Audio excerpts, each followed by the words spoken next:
Theodore. He's a tugboat and a friendly tugboat too. A friendly tugboat too. Oh, Theodore likes to do the things that friendly tugboats do. Pushing and a pulling in the great big harbor, in the great big world is so much fun. So many brand new things to discover.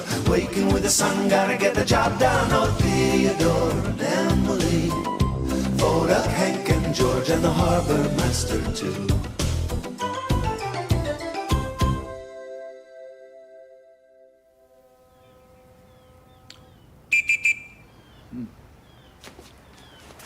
Oh, hello. I'm just trying on a new life jacket. You're probably saying, well, why am I trying on my life jacket here in the office? Because I'm not likely to fall into the water from here, right? Well, I just want to be ready in case there's an emergency. Because, well, in an emergency, things can happen really quickly. So I just practice to be safe. You see, safety is a very important factor here in the Big Harbor, so we take it quite seriously. Now, George has become something of a safety expert. And that wasn't always the case. No. I remember something that happened just last week.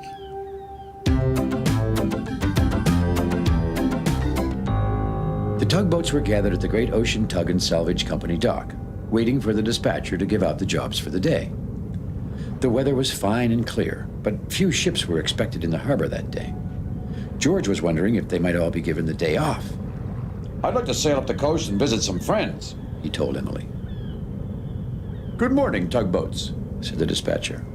I have some good news. There are no jobs scheduled until this afternoon, so you may all have the morning free. The tugs cheered happily.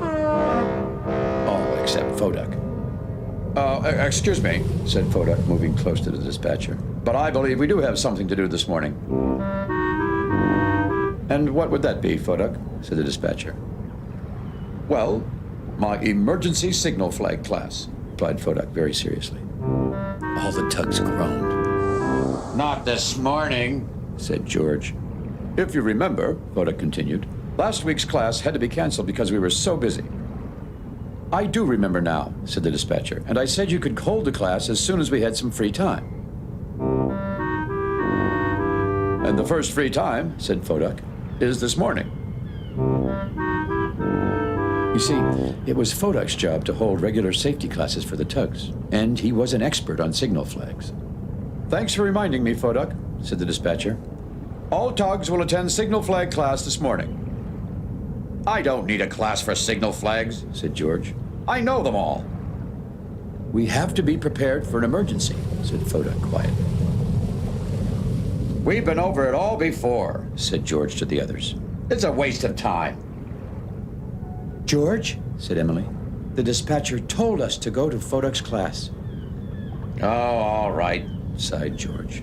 Let's practice the silly old flag signals.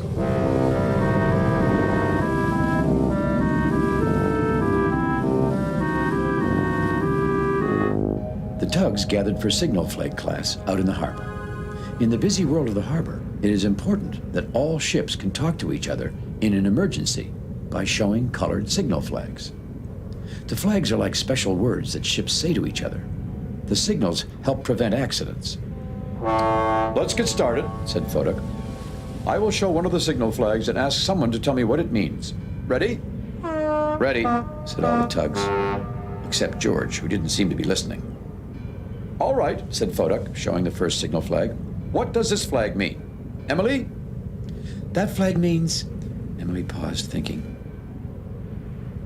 I am leaving for the ocean. Right, said Foduck. It does mean I am leaving for the ocean. I wish I was leaving, said George. He was trying to make a joke, but Hank was the only one who laughed. Foduck showed a different flag. What does this signal mean? He said. Theodore? Let me think, said Theodore. I think it means I'm dragging my anchor. Very good, said Foduck. This class is dragging too, said George.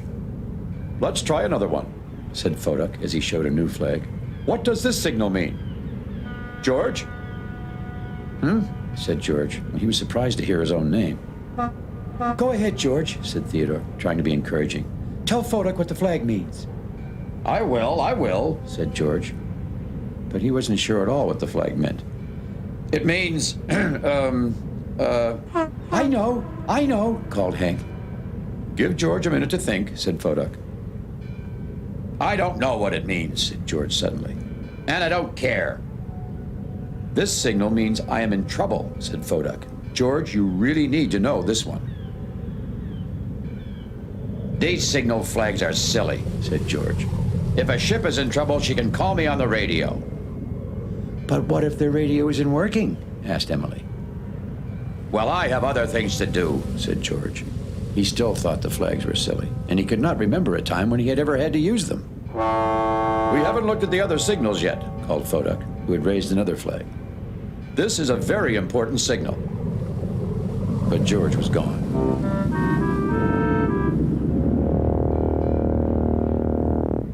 What does that flag mean? Asked Theodore, who was still paying close attention. This signal flag means, danger, stay away, replied Fodak.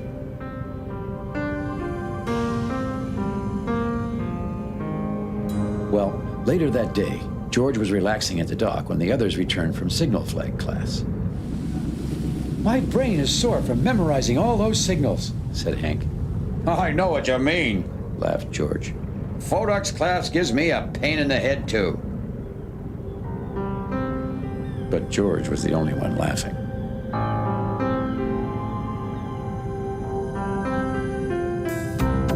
Over the next few days, the tugs were very busy as many large ships entered and left, and many barges were pushed and pulled. But not once during the week did one of the tugs use the signal flags. And George made sure Fodak knew it. Did you use any of your signal flags today, Fodak? Asked George. No, said Fodak, who didn't really like the question. Well, did you use some? Asked George. No, said Fodak. I'm not surprised, Said George. He still thought the signal flags were silly. But that was about to change.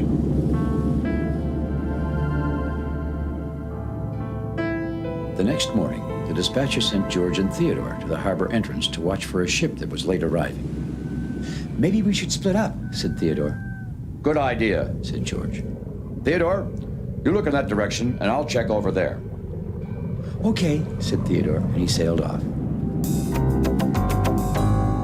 George cautiously moved closer to the shore. And then he saw it. The large shape loomed in the distance. It was a ship, and George could tell from the way she leaned that something was wrong.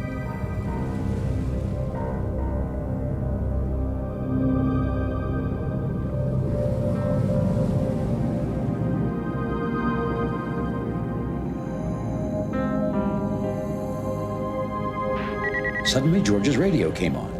He knew immediately that the message was coming from the ship in front of him. But he couldn't understand a word she was saying.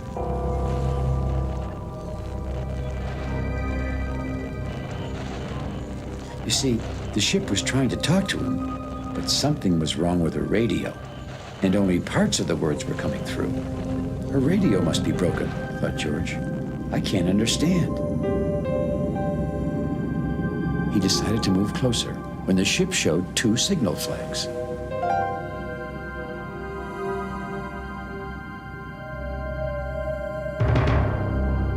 The ship was trying to tell George something using the signal flags. I've seen those flags before, George said to himself. I think I know what they mean, he thought, but I'm not sure. For the first time, he wished he had listened to Fodak during his signal class. Well, thought George, I'll just have to go over to the ship and see for myself what's wrong. Stop, George! It was Theodore who had suddenly appeared in front of George. The 2 tugs almost collided. Theodore, what are you doing? Said George.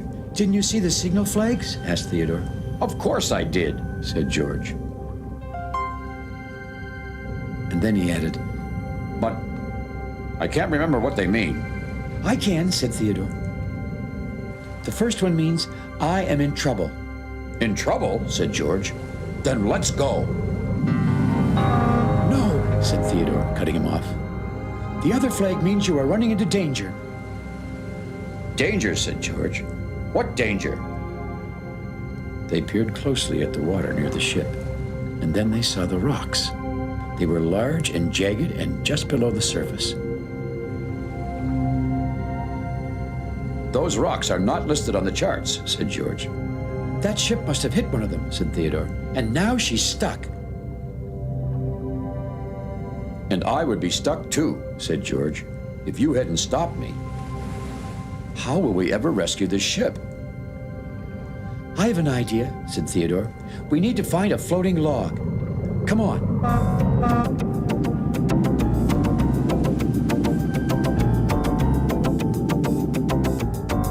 Theodore's plan was simple, and it worked. First, they found the log and tied their tow ropes to it. Then they floated the log to the grounded ship so she could reach their ropes. Okay, Theodore, said George. Pull!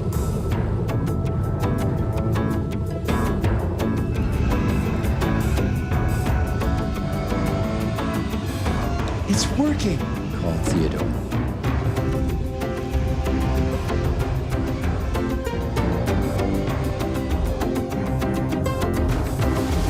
She's free!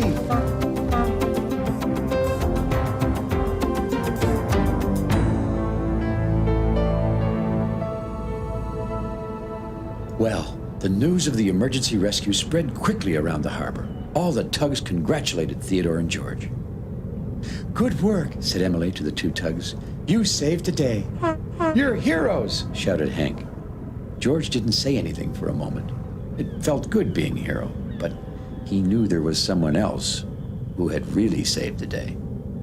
The ship never would have been saved without the flag signals, George began. And then he turned to Foduck.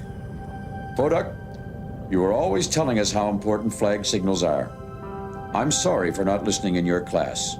You're the real hero. Well, Foduck was very happy to hear this. The other tugs whistled and smiled their biggest smiles. Hooray for Foduck! We have some more time off, said Hank. What do we do now? George answered with a signal flag. Hey, said Hank, I know that signal. It means go. Go where? Said Theodore. George raised another flag. I know that one, said Emily happily. That signal means I wish to raise flags. Let's go raise flags, shouted Hank. You mean, said Foduck to George, you want to practice signal flags? George raised a flag right away, and so did the other tugs. Their flags all said, yes. And with that, all the tugs headed off, with George leading the way.